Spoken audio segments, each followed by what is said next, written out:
Nous allons commencer. Bonjour à toutes et à tous. Merci de nous avoir rejoints pour cette webconférence sur le thème des milieux humides et des chiffres. Je me présente, je m'appelle Katia Lombardini du pôle Relais Lagune méditerranéenne, un dispositif au service du plaidoyer pour les zones humides littorales piloté par la Tour du Valat en Camargue. Et avec Marion Haas de l'Office international de l'eau, nous allons assurer l'animation de cette webconférence qui est organisée dans le cadre du Centre de ressources sur le milieu humide avec le soutien financier de l'Office français de la biodiversité. Nous précisons que cette webconférence est enregistrée. Elle sera diffusée en replay prochainement sur le site du Centre de ressources milieu humide. Alors, il y a beaucoup de personnes qui sont encore en train de entrer dans la salle. Voilà, on donne quelques éléments, consignes techniques. Alors, en préambule, pour information, nous allons réserver l'usage du micro et de la webcam aux intervenants qui vont intervenir cet après-midi. Nous vous demandons de ne pas activer les vôtres. Pour vous permettre d'interagir avec les intervenants, vous allez pouvoir utiliser le module QR, donc pour questions et réponses. Pour y accéder, il suffit d'aller en bas à droite de votre écran, cliquer sur les trois petits points et cliquer sur le bouton QR, questions et réponses. Alors, pour faciliter les échanges, merci de bien vouloir vérifier que votre nom et le nom de votre structure apparaissent correctement à l'écran. N'hésitez pas à poser vos questions à l'écrit dans le module QR, donc en bas de votre écran. Nous allons les relayer aux intervenants qui répondront oralement durant le temps d'échange. Alors, ceux-ci pourront aussi répondre directement par écrit lorsqu'ils ne sont pas en train d'intervenir. Peut-être nous n'aurons pas le temps de toutes les traiter, nous nous excusons par avance, mais nous ferons en sorte de panacher sur les différents intervenants en essayant d'être assez variés. Un petit mot de contexte, donc cette webconférence est dédiée aux observatoires territoriaux de la biodiversité ainsi qu'aux acteurs du territoire de manière générale et de tous ceux susceptibles d'utiliser les indicateurs milieux humides à l'échelle de leur territoire. Nous avons donc aujourd'hui un public nombreux et diversifié. Vous êtes environ 240 à participer à cette rencontre. Nous en sommes ravis. Nous allons donc explorer comment les indicateurs nationaux sur les milieux humides peuvent-ils répondre aux besoins des territoires et comment les observatoires territoriaux de la biodiversité participent au suivi de l'état et de l'évolution de la biodiversité sur un territoire donné.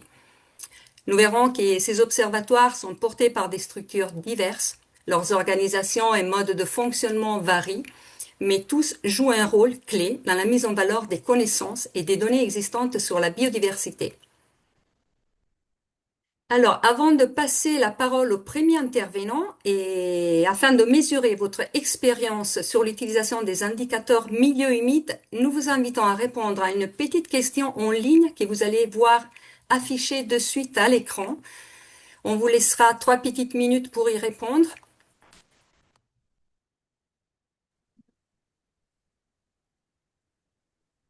Alors, nous allons leur poser ce sondage après les premières interventions. Euh, je vais maintenant passer la parole au premier intervenant. Nous reviendrons sur ce sondage après les premières interventions. Christian Pérenou, donc je te passe la parole. Christian est chef de projet à la Tour du Valat. Christian assure l'animation technique et scientifique du groupe thématique Milieu humide de l'Observatoire national de la biodiversité. Et avec lui interviendra aussi Judith Raoul Duval, animatrice du Réseau national des observatoires territoriaux de la biodiversité. Ils nous ont fait le plaisir d'accepter notre proposition d'ouverture à cette webconférence. Nous aurons un temps d'échange d'un 25 minutes à la fin de ces deux premières interventions. N'hésitez pas à écrire vos questions dans le module questions et réponses. Donc, nous allons les relayer aux intervenants pendant ce temps d'échange. Je vous rappelle, le module questions et réponses est en bas de votre écran, en bas à droite. Vous cliquez sur les trois petits points et vous trouverez QR, questions et réponses. Voilà, Christian, je te laisse activer le micro et la caméra et partager ta présentation. Merci Katia. Désolée, j'interromps juste une seconde. Donc Marion Haas de l'Office international de l'eau. J'ai lancé le sondage, donc il y a déjà des personnes qui ont répondu. La petite question, c'est juste pour voir un petit peu qui on a parmi vous, un peu quelles connaissances vous avez des indicateurs de la biodiversité, enfin notamment ceux sur les zones humides, les milieux humides, même plus largement. Donc voilà, la petite question, c'est pour savoir si vous avez déjà utilisé dans votre travail ou dans vos activités un indicateur ou des indicateurs de l'Observatoire national ou un indicateur local d'une structure, d'un OTB qui est sur votre territoire. Donc pour l'instant, ah bah, tout le monde a répondu, donc je vais partager les Ça va être très résultats bien. juste avant que Christian et Judith commencent. Désolée du petit Très bien, couac merci tout à Marion.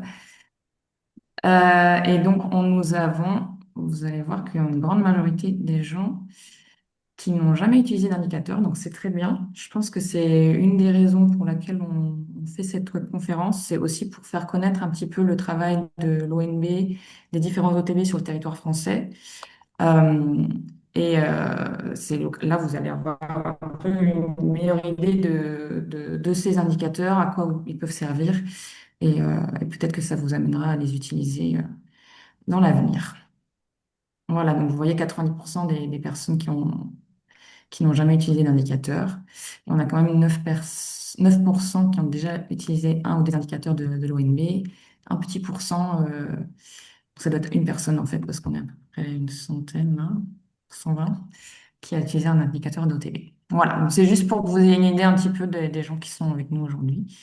Et je vais laisser tout de suite la parole à Christian et Julie pour expliquer un peu mieux ce qu'est l'ONB et ce que sont les OTB. Alors bonjour à tous et toutes. On va aujourd'hui se focaliser sur les relations entre l'Observatoire national de la biodiversité et les observatoires territoriaux, donc sur les questions de passage d'échelle en fait. Donc je vais intervenir dans un premier temps avec une casquette de l'Office national, de l'Observatoire national de la biodiversité, dont la coordinatrice Pichu Migraine s'excuse de ne pas pouvoir être là. Donc je vais présenter l'Observatoire à sa place. Donc l'Observatoire, qu'est-ce que c'est? Eh bien, c'est un projet qui est piloté par l'Office français de la biodiversité en partenariat avec le SDES, donc le Service études et statistiques du ministère de l'écologie. C'est un projet qui rend compte de l'état et de l'évolution de la biodiversité, des pressions et des réponses de la société. Et il en rend compte sous des formats multiples, par exemple des indicateurs qui sont publiés en ligne sur le site Nature France quand il fonctionne, des cartes, des publications de synthèse, des vidéos, etc.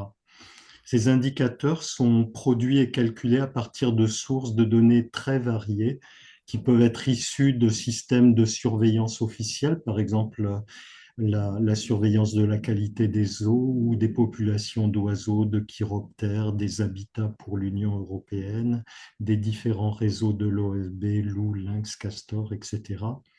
Ça peut être aussi des données naturalistes opportunistes, des données extraites d'images satellites ou de bases de données européennes et autres. Alors l'ONB est un peu à la croisée des chemins entre tous les différents dispositifs de données sur la biodiversité en France. Là, on en a mis quelques-uns, mais on pourrait rajouter aussi le SIB, le SINP, etc., en plus de l'INPN, du CARE, etc. Cet observatoire est structuré sous la forme de 10 groupes de travail qui sont chapeautés par un comité de pilotage, plus un réseau dont Judith vous parlera juste après moi. Donc l'ONB est constitué, je vous le montrais précédemment, de groupes thématiques, donc qui rassemblent des experts de chaque thématique, forêt, milieux marins, littoraux, milieux humides, etc., qui se réunissent à peu près 3 fois par an, et des cellules de développement d'indicateurs au sein de ces groupes de thématiques développent et mettent à jour les indicateurs régulièrement.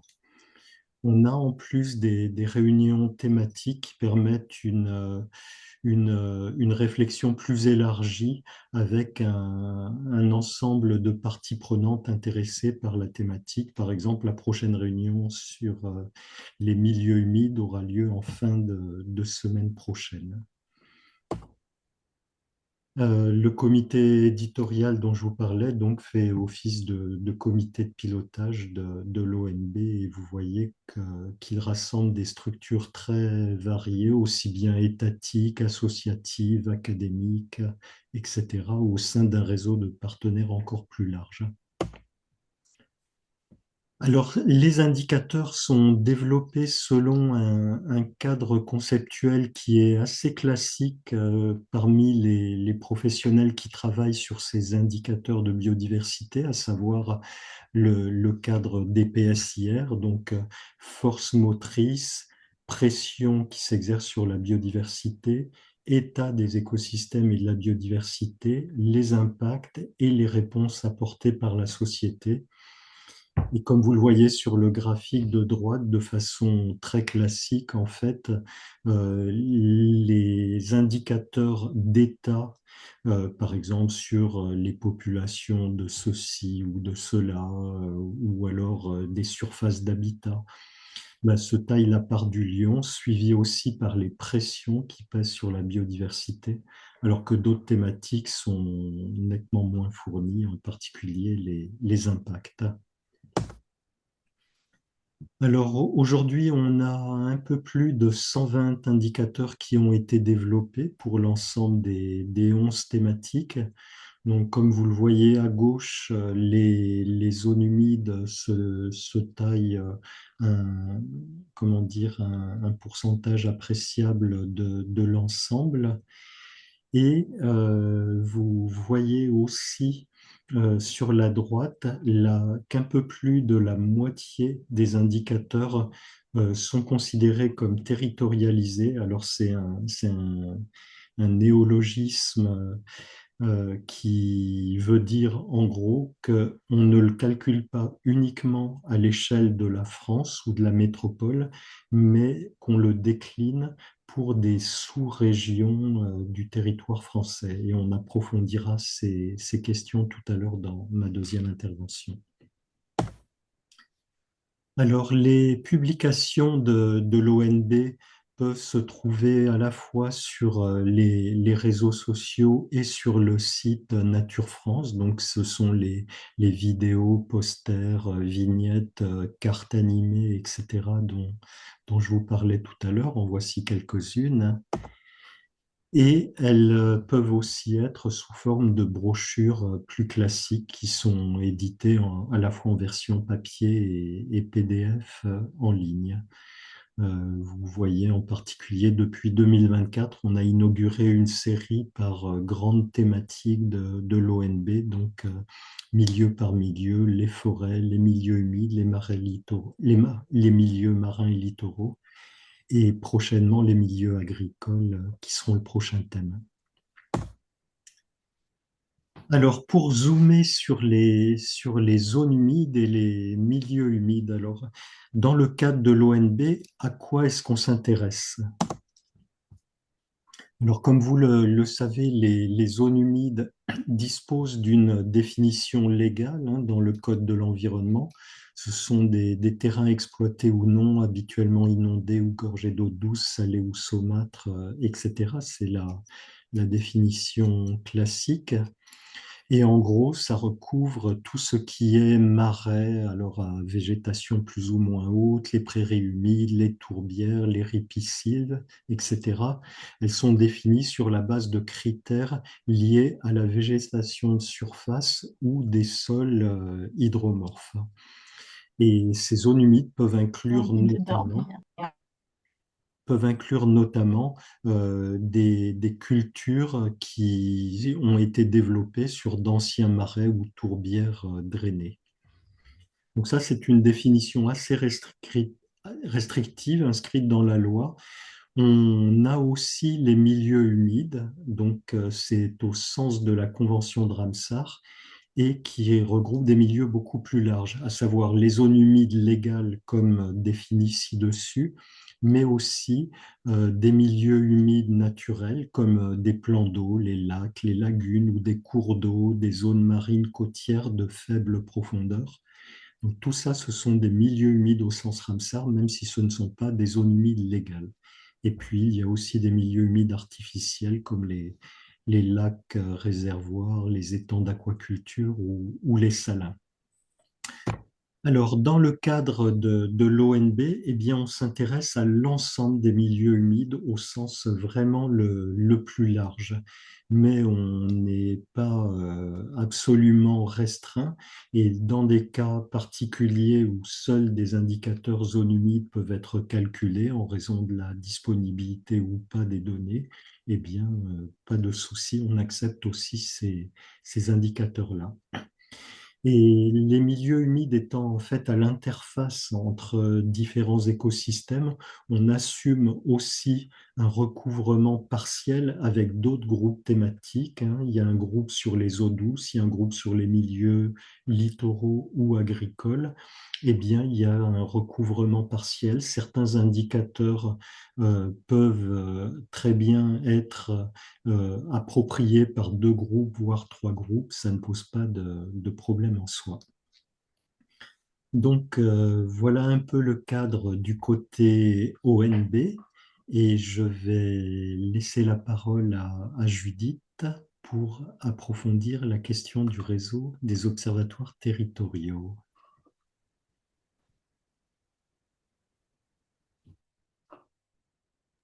Merci beaucoup, Christian. Effectivement, on a fait un petit rappel sur les définitions zone humide, milieu humide. Sûrement, la plupart d'entre vous connaissaient déjà la différence, mais ça fait jamais de mal de préciser de quoi on va parler dans les prochaines 2 heures, enfin, heure et demie. Merci. Et Judith prend la relève.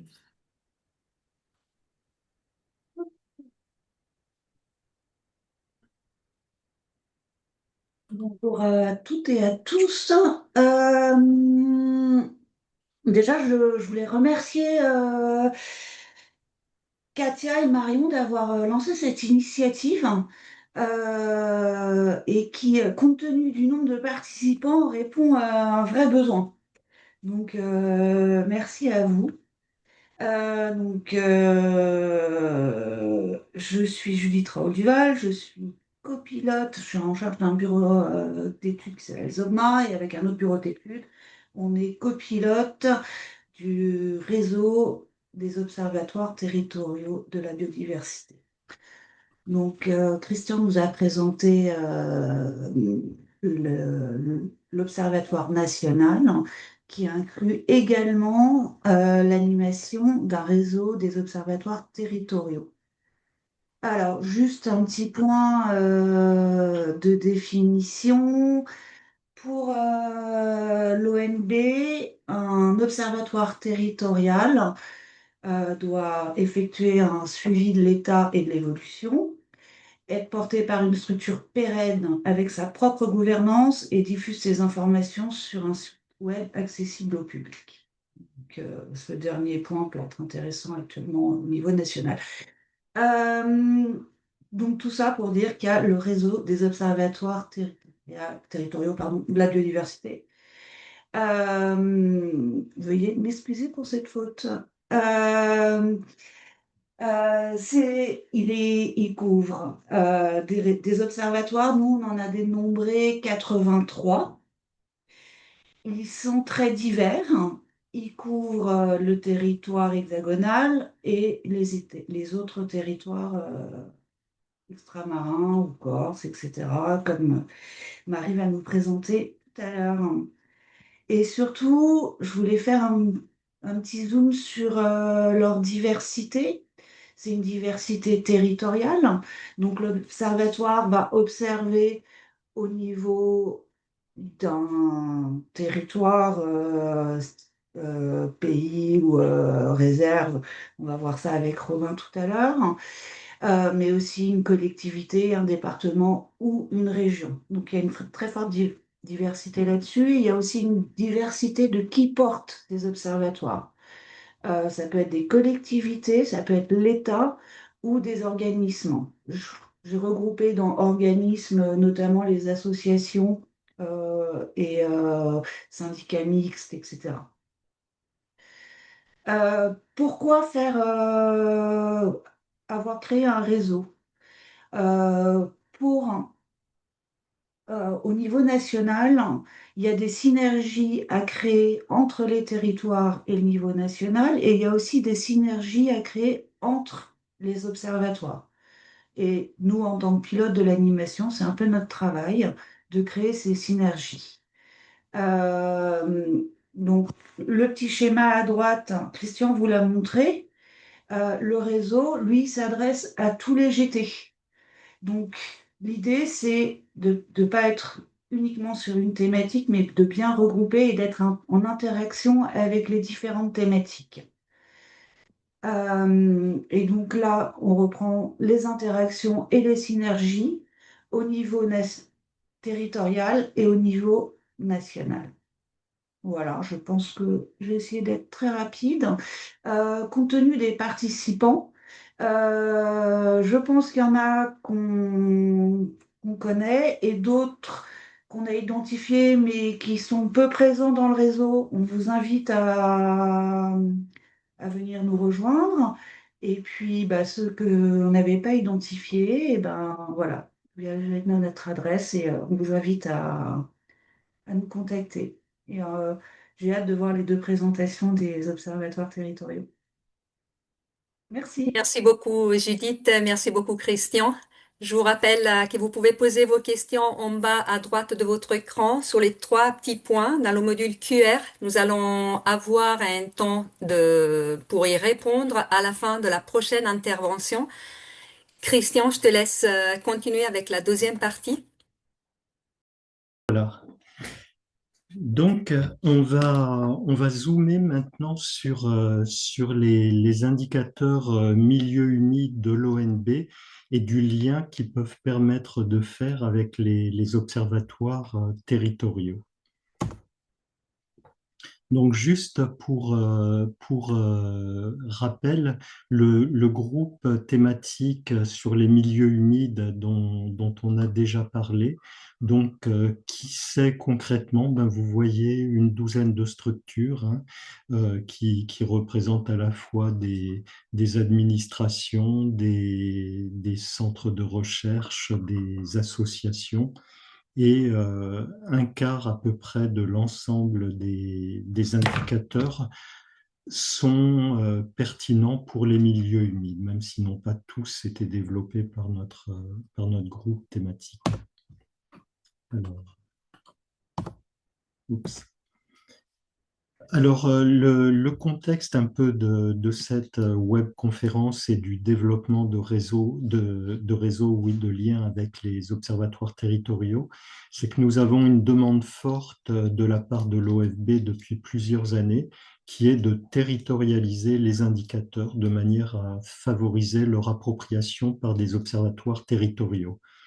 Donc, notre groupe thématique, comme tous les autres, examine systématiquement, à chaque fois qu'on développe un nouvel indicateur, la pertinence et la possibilité matérielle de le décliner selon des échelles qui soient utiles à d'autres observatoires.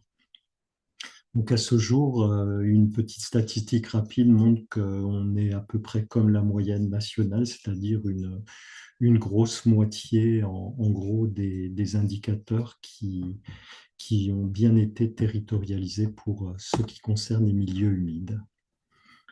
Alors, territorialiser, ça veut dire diverses échelles possibles selon les données dont on dispose. Le plus basique, par exemple, peut être simplement de différencier un indicateur en fonction de métropole versus outre-mer. Ça peut être ensuite selon les régions administratives qui souvent correspondent aux observatoires régionaux de la biodiversité, ou bien les départements, les grands bassins versants. Enfin, on peut imaginer beaucoup de découpages pertinents selon les thématiques couvertes. Alors, je vais vous illustrer quelques exemples. Ici, on a un indicateur issu de l'enquête nationale sur les sites humides emblématiques, donc une enquête décennale, qui montre la progression du nombre d'activités humaines qui se déroulent dans ces zones humides emblématiques. Donc vous voyez, on a territorialisé au sens simplement comparer ce qu'il y a comme pression en métropole versus outre-mer. Autre exemple, autre échelle, l'échelle des régions. Donc, par exemple, on dispose d'un indicateur sur les projets LIFE et leur contribution à la conservation des zones humides en France. Ces données sont extraites d'une base de données de l'Union européenne, de l'Agence européenne de l'environnement, et elles sont à l'échelle des régions. Donc, l'indicateur peut être décliné à l'échelle des régions, mais pas plus finement que cela. Autre exemple, un indicateur qui est spécifique aux milieux tropicaux, donc aux outre-mer, sur les récifs coralliens, eh bien, cet indicateur peut être décliné pour chaque collectivité d'outre-mer, comme vous le voyez sur cette carte. On peut avoir également une déclinaison à l'échelle départementale. Donc voilà par exemple un indicateur sur les animations qui sont proposées dans le cadre des principaux événements zone humide en France, la journée mondiale zone humide, la fête des mares et fréquence grenouille. Donc vous voyez l'indicateur national avec sa progression et ici une territorialisation sous forme de carte. Donc, les données sont assez fines, assez précises. En général, une animation peut être localisée par un point GPS et donc on a une cartographie départementale possible. Alors, on a vu un certain nombre d'échelles auxquelles les indicateurs peuvent être territorialisés, mais pour cela, qu'est-ce qui est nécessaire en termes de données pour pouvoir passer de l'échelle nationale à une échelle plus proche des territoires? Alors, on va regarder cette question pour quelques cas de figure. Par exemple, on dispose d'un indicateur sur les financements des agences de l'eau en faveur des milieux humides. Donc un indicateur national que vous voyez reproduit sur ce graphe qui montre la progression régulière avec des pics et des creux, certes, mais la progression des financements des agences de l'eau. En fait, c'est la somme de ces 6 courbes, c'est-à-dire les financements octroyés par chacune des agences. Mais on ne peut pas descendre à une échelle plus fine, on ne peut pas dire combien ont été dépensés, investis par région ou par département, parce que les agences de l'eau ne gardent pas leurs statistiques sous cet angle-là, uniquement sur ce qu'elles ont investi sur l'ensemble de leur territoire. Donc là, il est illusoire de descendre à une échelle plus fine que celle des agences de l'eau. Autre cas de figure, donc on peut avoir ici les données sur la qualité de l'eau, donc l'état écologique des masses d'eau qui est construit à partir des données qui servent au rapportage national pour la DCE. Donc en bas à gauche, vous voyez un graphe qui synthétise l'ensemble des données nationales en termes d'état écologique, mauvais état, médiocre, bon, très bon, etc. Et cet indicateur a été territorialisé dans le cadre de notre indicateur en ligne sur la carte que vous voyez à droite, donc par grand bassin hydrographique correspondant aux agences de l'eau. Pour produire l'indicateur à ces deux échelles, nationale et grand bassin, en fait, on est parti de données qui sont collectées à une échelle très fine, très locale, des mesures sur des points d'eau qui sont faites régulièrement par beaucoup d'acteurs publics ou de bureaux d'études. Et donc, à partir de ces données qui sont sous SIG, il est tout à fait possible de les réassembler, de les extraire par région ou par département, mais tout ça sous réserve d'avoir un accès aux données brutes, d'une part, ou alors tout au moins la possibilité que les producteurs de ces données les retravaillent, ce qui peut être très chronophage. Et par ailleurs, l'ONB, donc, quand on construit nos indicateurs nationaux, on ne dispose pas forcément, nous, des données brutes de base, mais parfois de données déjà agrégées qui facilitent le travail, mais qui empêchent de descendre à une échelle plus fine. Deuxième exemple, nous avons un indicateur sur les inventaires de zones humides, donc, qui sont intégrés dans une base de données entretenue par le Forum des marais atlantiques. Donc, vous voyez sur cette carte l'ensemble des territoires métropolitains qui disposent d'un inventaire de zones humides. Ces données sont sous SIG, donc on peut les réagréger selon n'importe quel découpage. Par exemple, on l'a fait dans notre indicateur, on a territorialisé par agence de l'eau à gauche ou par région. On aurait très bien pu le faire par département, par PNR, par n'importe quel par découpage pertinent. Tout ça, encore une fois, sous une réserve d'accord ou de partenariat avec le gestionnaire des données, donc dans ce cas-là, le Forum des marais atlantiques. Alors, là, on a vu comment est-ce que nous, au sein de l'ONB, on essaye le plus possible, en fonction des données, de les décliner à une échelle plus fine. Maintenant, il y a des passages qui sont aussi avérés dans l'autre sens. Donc, est-ce que les observatoires territoriaux peuvent inspirer des indicateurs ONB?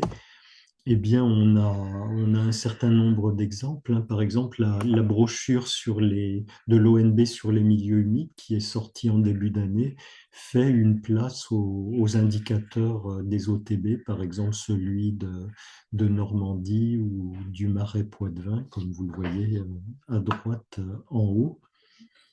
Par ailleurs, notre indicateur milieu humide que je vous ai montré juste avant sur les inventaires de zones humides, il a été en fait inspiré par l'ORB de Bretagne, dont vous voyez le résultat sur la carte. Donc cet indicateur a d'abord été calculé pour une région et ensuite nous a inspiré pour le calculer à l'échelle nationale.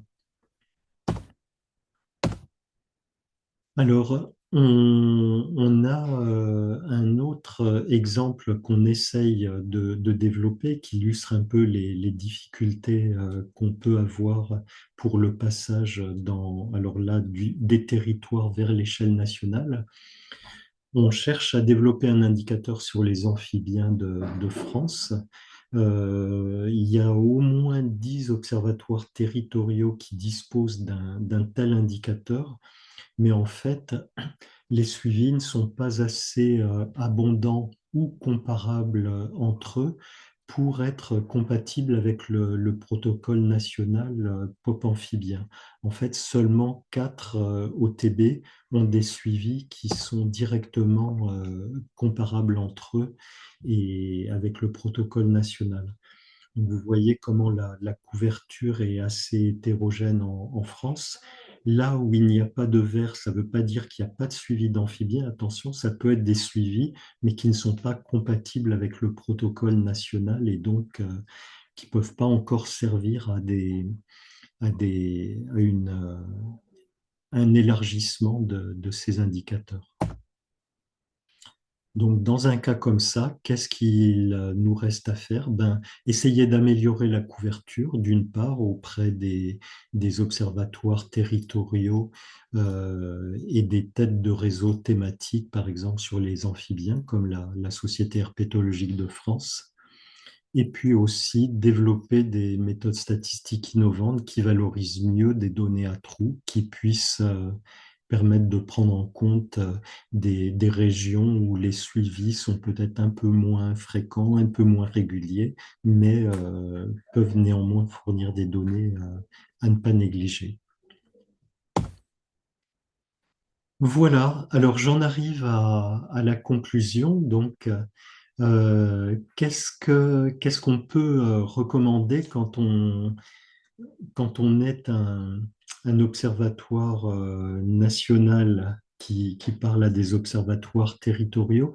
Ben déjà, d'explorer l'existant. Donc sur Nature France, alors qui malheureusement en ce moment est hors service pour quelque temps, mais explorer les indicateurs, ça peut se faire aussi au travers d'un tableau interne de travail auquel a accès Judith en tant que pilote du réseau des observatoires territoriaux. Donc déjà, savoir l'existant au niveau national. Au cas où vous identifiez des indicateurs de l'ONB qui seraient potentiellement utiles pour votre observatoire, il y a moyen de contacter le GT pilote. Donc c'est moi si c'est les milieux humides, mais ça peut être d'autres collègues pour les forêts, les milieux marins, etc. Et en général, la première chose à voir, c'est ensemble, est-ce que la déclinaison est faisable ou pas à une échelle territoriale en fonction de la nature des données.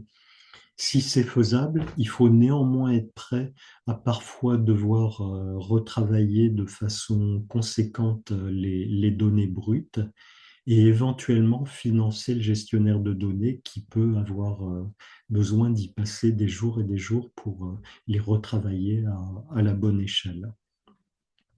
En gros, il n'y a pas d'approche standard. On ne peut pas dire que parce qu'un indicateur existe au niveau national, il sera automatiquement identifiable à n'importe quelle échelle infra.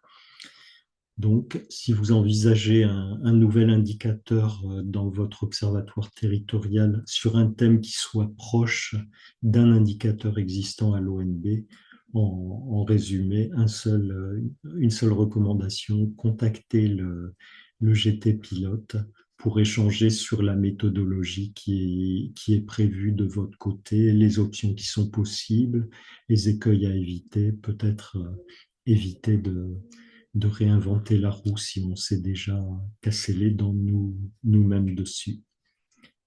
Voilà, je vous remercie. Merci beaucoup, Christian. Donc, un petit appel de la main aux OTB qui sont présents ici aujourd'hui. On a quelques questions, on va en prendre peut-être quelques-unes rapidement et on va laisser Christian répondre à l'écrit aux autres parce qu'on est un petit peu en retard. On va avoir le temps d'écouter les témoignages de la Corse et du Marais de Poitevin.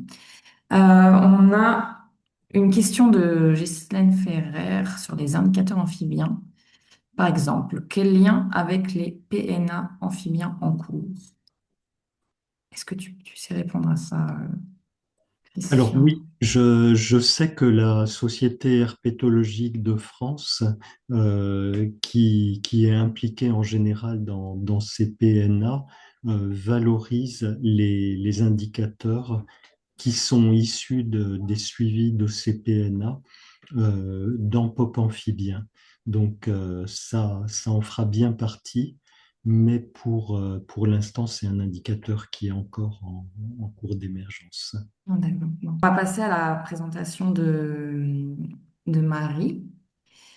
Marie Garrido, elle représente la Corse aujourd'hui et qui va nous expliquer un petit peu où ils en sont là-bas. Donc, c'est un OTB qui est en cours de développement et donc c'est intéressant de voir comment ça se crée et quelles sont les difficultés ou les choses à prendre en compte. Christian et puis les autres intervenants, si vous voulez bien répondre aux questions qui sont en suspens à l'écrit, ce serait parfait. Merci beaucoup. C'est bon? Vous voyez bien ma présentation? On voit tout. À toi la Allez, parole. parfait. Donc, dans un premier temps, déjà, je voulais vous remercier, Katia et Marion, pour cette invitation à présenter effectivement l'Observatoire régional des zones humides de Corse. On va le voir, donc, qui est pour nous une véritable boussole territoriale des milieux humides en Corse. Donc, je vais partir vraiment d'assez loin de la genèse de l'Observatoire et quelques applications concrètes. On n'est pas encore aux indicateurs comme Christian a pu le présenter. Donc d'abord, pour moi, il me semblait important de présenter l'Office de l'environnement de la Corse, qui a vraiment un statut particulier du fait du statut de la Corse et de son assemblée de Corse et de sa collectivité, puisque notre tutelle est la collectivité de Corse, mais nous ne sommes pas, enfin nous sommes un EPIC. Donc on a plusieurs missions, donc je voulais revenir sur l'historique vraiment de la collectivité de Corse. Donc la Corse et son statut particulier, c'est vraiment le fruit de plusieurs réformes successives, donc qui a commencé déjà dès 1982 où le statut de la région a été pionnier dans le mouvement général de la décentralisation en France, donc c'est les lois de fer, et qui a donné naissance donc vraiment à un organe politique qui est l'Assemblée de Corse et qui n'a pas été donc un conseil régional comme sur le continent. Et après, alors je passe plusieurs dates, il y a eu d'autres mouvements assez importants, mais j'ai retenu que 4 dates assez essentielles. En 91, on a les statuts JOX. Donc, c'est la loi du 3 mai 1991 qui a porté vraiment sur ces statuts particuliers de la collectivité territoriale de Corse et qui est promulguée. En 2002, on a les processus de Matignon qui ont renforcé les compétences et les moyens de cette collectivité territoriale, notamment en inscrivant par exemple sur le Code de l'environnement la collectivité de Corse compétente pour la création notamment de réserves naturelles de Corse. Entre autres, il y aurait plein d'autres compétences qu'on pourrait lister, mais ce n'était pas l'objet ici. Et vraiment, la dernière grosse réforme, c'était en 2018. Donc, la collectivité territoriale de Corse est devenue la collectivité de Corse. Donc, c'est la fusion des 2 départements, collectivité du conseil départemental de Haute-Corse et de Corse du Sud, qui ont fusionné avec la collectivité territoriale de Corse, donc suite à la loi NOTRe. Et donc des ordonnances qui sont venues compléter les compétences de cette collectivité et des offices et agences. Donc pourquoi je dis des offices et agences? Parce qu'en fait, on est 8 établissements publics qui sommes chargés de la mise en œuvre de la politique de la Corse, notamment donc de celle de la collectivité de Corse, en fonction donc des missions, des thématiques qui nous incombent. Donc, pour ma part, donc, je travaille à l'Office de l'environnement de la Corse, mais il y a également l'Office de développement agricole et rural, l'Office de l'équipement hydraulique, l'Office des transports de la Corse, l'Agence de développement économique, l'Agence de tourisme, l'Agence d'aménagement durable de l'urbanisme et de l'énergie et l'Office foncier. Donc, pour celui qui nous réunit aujourd'hui, donc l'Office de l'environnement de la Corse, l'ensemble de ces missions sont donc inscrites au Code général des collectivités territoriales. Donc, on a des missions qui sont très diverses. J'en ai représenté un petit peu sur ces rouages. Ce qu'il faut retenir, c'est que l'Office de l'environnement met en œuvre et coordonne la politique en matière environnementale et de développement durable en Corse. Donc, moi, j'appartiens au service biodiversité terrestre, dans lequel on a un pôle qui traite vraiment des milieux naturels, plus particulièrement des milieux humides. Donc, l'Office de l'environnement, au niveau du paysage des zones humides, donc à différentes échelles, est vraiment conscient depuis sa création, donc depuis 91, sur l'importance de préserver ces zones humides et il œuvre donc sur la protection, la gestion, la sensibilisation, mais aussi l'acquisition de connaissances sur ces thématiques de milieux humides. Donc, je ne vais pas intervenir à travers ce schéma récapitulatif de l'ensemble des gros événements ou des grosses instances créées pour préserver ou gérer ces milieux humides.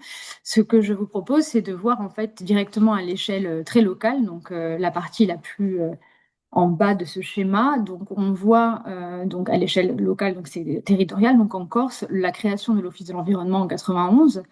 Et ensuite, au sein de l'Office, on est aussi gestionnaire donc d'espaces protégés qui sont des milieux humides. Par exemple, il y a eu donc l'intégration des lagunes au sein de la réserve naturelle des Bauges de Bonifacio, mais également la création de la réserve naturelle de 3 mares temporaires dans l'extrême sud, l'intégration de l'Office de l'environnement dans le consortium qu'est le pôle relais lagune méditerranéenne dès 2002. Ensuite, la création de l'Observatoire, ça on le verra. La création d'une réserve naturelle de Corse, donc créée après le statut de 2002, donc qui a progressé comme je vous l'ai présenté, qui permet de protéger 12 lacs donc, en montagne. On participe également à la rédaction du SDAGE à l'échelle locale, mais également du PADUC. Et on décline, par exemple, pour le compte de mission au centre d'expertise, la directive Habitat Faune Flore sur différents habitats, dont les milieux humides, mais également ceux de la directive Habitat. On aide au déploiement et aussi à la mise en réseau des sites Ramsar encore. Voilà. Donc, l'Office de l'environnement a vraiment plusieurs missions autour de ces zones humides. Donc, pour l'historique au niveau de l'Observatoire. Donc, l'Observatoire date de sa création réelle par délibération du Conseil d'administration de l'Office de l'environnement, date de 2012. Donc, en fait, ça a été une demande du SDAGE, du premier SDAGE, donc de la région Corse, donc qui date de 2010-2015, qui, dans son orientation fondamentale 3C, prônait la mise en œuvre d'un observatoire régional pour le suivi et la surveillance de ces milieux. Donc, il a été créé à l'issue d'une réflexion commune entre l'Office de l'environnement, l'Agence de l'eau, l'Adréal et l'Ifremer. Au cours des autres SDAGE, donc du SDAGE 2016-2021, mais également du SDAGE 2022-2027, toujours à travers ces orientations fondamentales, soit 3C, soit 3B, préconiser la poursuite de la mise en œuvre de cet observatoire, mais également, on pourra déjà le voir, intègre de nouvelles missions, des objectifs en fait à cet observatoire pour pouvoir, entre autres, participer au partage et à mutualiser la connaissance notamment des espèces de ces milieux aquatiques et de ces milieux humides, engager des actions de restauration, mobiliser des outils fonciers et environnementaux en faveur des zones humides, déployer des indicateurs. Voilà, c'est autant en fait de missions qu'on va retrouver dans l'observatoire. Donc, les missions principales de l'observatoire, bien évidemment, c'est un appui aux acteurs des milieux humides et aux politiques publiques. Donc, c'est vraiment un organe privilégié de suivi de l'application de la stratégie régionale qui est en cours de rédaction en faveur des zones humides. Donc, on pourra accompagner les acteurs vers une gestion durable de ces zones humides en Corse, à travers notamment une veille environnementale, la valorisation des différentes actions ou projets portés sur les zones humides, une synthétisation parfois de ces projets, un transfert de compétences, de connaissances, l'amélioration des connaissances à travers par exemple la mise en place de suivi, d'études ou de diagnostics. Donc j'ai pris quelques exemples au fur et à mesure de ce que l'on fait, de ce que l'on produit au sein de cet observatoire. Et donc je vous ai présenté quelques petits exemples comme ça. Dans un premier temps, je vous présente, pour que ce soit un peu plus clair, le schéma organisationnel de notre observatoire, sachant que voilà, on a vraiment 3 grands piliers, sans compter bien évidemment le comité et les instances qui nous permettent donc de valider l'ensemble de ces stratégies. Donc au sein de ce comité stratégique, nous avons bien évidemment l'Agence de l'eau, l'Adréal de Corse, le comité de bassin et l'Office de l'environnement. Ensuite, on a surtout donc les programmes d'action et de connaissances qui sont soit portés par l'Office de l'environnement à travers des programmes d'action de conservation sur des typologies de zones humides bien précises, on le voit ici, ou alors des actions qui sont portées parfois par d'autres partenaires ou acteurs des zones humides. Ensuite, on a vraiment pour nous ces piliers de l'observatoire qui va être porté par la mise en réseau, la valorisation et la sensibilisation. Donc, à travers la mise en réseau, donc, vous retrouvez le centre de ressources, par exemple, le milieu humide, les pôles relais zones humides de manière globale, plus particulièrement le pôle relais lagune méditerranéenne, où on a une convention annuelle depuis 2002, des partenaires vraiment liés à la recherche avec l'Université de Corse, qui nous suit sur de très nombreux types de zones humides, et cela depuis donc vraiment quasiment la création de l'observatoire et cette partie vraiment transfert ou échange avec ces journées, ces plateformes, comme la plateforme recherche-gestion, la plateforme réglementation. Ouais. Donc tout ça, c'est accessible sur l'interface web donc, de l'observatoire qui a été mise en ligne dès novembre 2021 et qui est pour nous, à travers cette interface et la base de données informatisée qui est associée à cette interface, qui est vraiment la véritable pierre angulaire en fait, de l'observatoire et de sa stratégie régionale. Donc ces outils, donc là j'ai filmé pour ceux qui n'ont pas encore été sur l'interface de l'observatoire pour voir un peu comment il est construit. Donc on a essayé de répondre petit à petit aux attentes des SDAGE différents, donc les 3 précédents SDAGE, enfin celui en cours plus les 2 précédents, où chaque outil que je vais vous présenter ou qui sont visibles là actuellement à l'écran répondent donc aux orientations du SDAGE. Donc, on peut voir ici, donc, vous avez par onglet parfois des actions bien ciblées parce que c'était une commande particulière ou alors voilà, une grande explication sur la stratégie régionale en cours et ce que l'on peut retrouver à l'intérieur de chaque action. Donc, les milieux, le périmètre d'étude de cet observatoire, donc en fait, il concerne tous les milieux humides, bien évidemment. Après, en tant qu'Office de l'environnement et par manque peut-être de moyens humains, donc personnel et financier, on ne peut pas s'intéresser à tous les milieux humides. Donc, on s'est vraiment focalisé sur certains d'entre eux. Donc, on a 7 principaux types de milieux humides qui ont fait l'objet d'études, alors qui font l'objet d'études vraiment plus poussées. Donc, les lacs, les potines, les tourbières, les mares temporaires, les lagunes, les estuaires, mais également les forêts alluviales. On retrouve en fait en pointillé ici les fameux programmes d'action régionaux donc, pour la conservation de ces 3 types de zones humides qui ont fait vraiment l'objet d'un programme bien spécifique porté par l'Office, parce que l'objectif à terme, c'est d'établir une politique de gestion globale et durable de ces habitats. Donc derrière chaque programme d'action, il y a un document rédigé en fonction des connaissances que l'on avait et également des préconisations qui sont faites sur le long terme pour améliorer par exemple les connaissances, et on va le voir, et quels sont les types d'engagement ou alors de lignes directrices que nous nous sommes fixées avec ce comité stratégique sur chaque type de zone humide. Donc là, ce que j'ai fait, c'est que je suis rentrée un peu plus dans les détails en vous donnant des actions concrètes faites donc sur chaque programme. Donc je ne vais pas passer trop de temps sur chaque action, mais n'hésitez pas si vous avez des questions. Donc le programme d'action pour les lagunes a été créé en 2020, mais on a travaillé dessus dès 2019 pour pouvoir rédiger justement cette ligne directrice, ce programme d'action régionale. Donc le premier besoin, bien évidemment, c'est de quantifier, de délimiter, de qualifier les lagunes en Corse pour savoir donc vers quelle priorisation ou arbitrage nous allons conduire ces études, ou alors on va préconiser des financements sur quel type de zone humide et là, quel type de lagune par rapport à la vulnérabilité. Donc on s'est aperçu que, par exemple, les lagunes les plus vulnérables étaient celles sous propriété privée foncière privée, pardon. Donc il y en a encore 47. Sur les 47, elles ne sont pas forcément donc inscrites sur un site Natura 2000. Enfin voilà, donc, tout cela se rajoute à leur vulnérabilité, et dans le programme d'action sur les lagunes, suite à l'ensemble de ces travaux, on a préconisé donc des études sur des sites peu, pas connus et surtout donc sous propriété foncière privée. À l'issue également de ces travaux, on s'est rendu compte que sur les commandes du stage, qui étaient de suivre les milieux humides, donc concernant les lagunes, donc très peu étaient suivis, hormis les lagunes qui sont suivies dans le cadre de la directive cadre sur l'eau par l'IFREMER notamment. On a donc décidé de créer le FOGEC, le Forum des gestionnaires corses spécifique aux lagunes, qui est le petit frère du FILMED, le Forum interrégional des lagunes méditerranéennes. Et on a donc à ce jour 6 lagunes qui sont équipées, donc soit sous cette sonde immergée, avec 3 paramètres suivis: la température, la conductivité et la salinité, qui permet vraiment une gestion facilitée de la lagune, obtenue donc par la surveillance de ces 3 paramètres, qui sont des indicateurs qui permettent d'estimer assez efficacement l'hydroécologie des lagunes.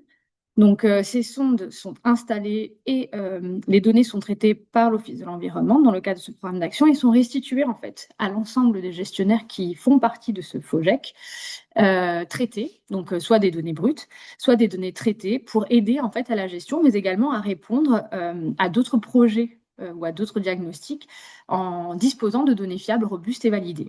Donc, cette extension, donc le FOGEC Lagune, est en cours au niveau des mares et des lacs. Donc, ils auront les mêmes outils qui seront développés. Donc là, ici, c'est quelques exemples de ce que l'on a comme suivi sur les lagunes. Ensuite, pour que ce soit effectivement un outil accessible et transférer ce savoir et ces connaissances. Donc, on a créé, donc là, pareil, j'ai fait une petite vidéo. On a créé un espace membre sur chaque type de zone humide. Donc ici, vous voyez celle des lagunes, donc dans un espace collaboratif où tous les 6 mois, c'est ce qu'on a décidé de mettre en place avec les acteurs concernés. Tous les 6 mois, en fait, je mets à disposition ces données validées et traitées. C'est en cours de création pour les mares temporaires et les lacs.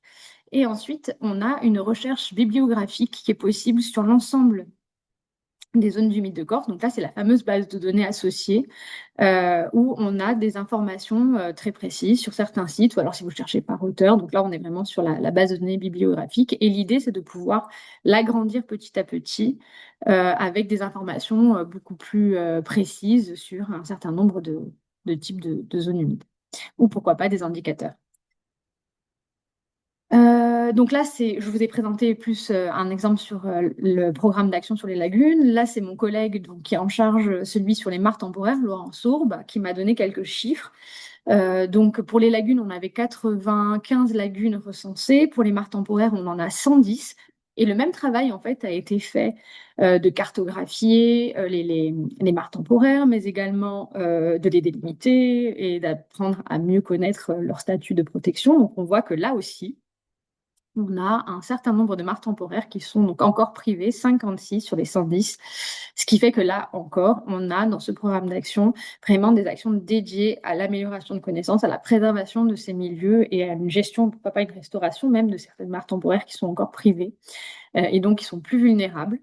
Donc, si vous voulez en savoir plus sur le programme d'action mares temporaires, pareil, il y a un lien spécifiquement dédié à cette action. Ensuite, au niveau, je voulais parler de la capitalisation et du transfert de connaissances. Donc, on est conscient qu'il y a déjà beaucoup de choses qui peuvent exister sur les zones humides littorales en Corse. Et on a voulu capitaliser ces différentes connaissances. Donc, généralement, elles dataient de 90 à peu près, ou dans les années 80 jusqu'au milieu des années 2000. Et c'était donc des vieilles cartes de végétation qui étaient disponibles sur 163 zones humides littorales. Et on a décidé de créer un atlas de végétation avec des listes d'espèces associées qui sont donc vectorisées. Donc voilà un peu le travail qui est en cours, par exemple, dans le cadre de l'observatoire. On a réalisé, donc, comme je vous le disais, les lagunes, les zones humides littorales, donc particulièrement les lagunes privées, donc, qui étaient vraiment plus vulnérables. Donc, on a décidé de réaliser un diagnostic écologique sur 18 zones humides littorales de l'extrême sud. Donc, vous voyez la carte ici. Donc, ce travail a été produit, puisque c'est une étude qu'on a attribuée à Biotop et a permis donc d'avoir un inventaire floristique, une évaluation, une analyse de l'état de conservation de ces zones humides, mais également une étude sur le bassin versant et surtout de faire des propositions et des mesures de gestion.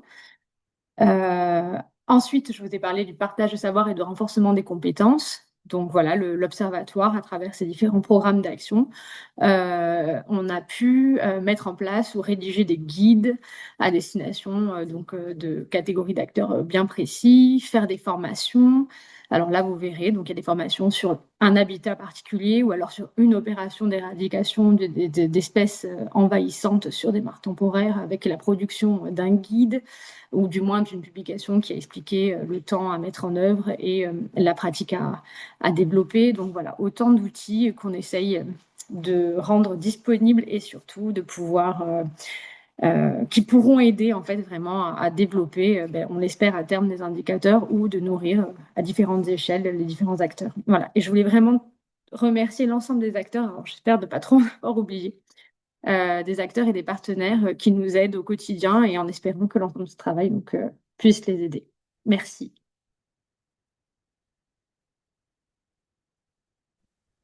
Merci beaucoup, Marie. On voit que c'est quand même beaucoup de travail, et aussi du travail de terrain. Merci pour les photos. Euh, on n'a pas de questions dans le chat. Est-ce que quelques personnes veulent prendre la parole à l'oral? Si vous avez des questions à partager pour Marie, on peut prendre les questions à l'oral. On a un petit peu de temps. Je vais commencer, Marion, pour en poser une à Marie.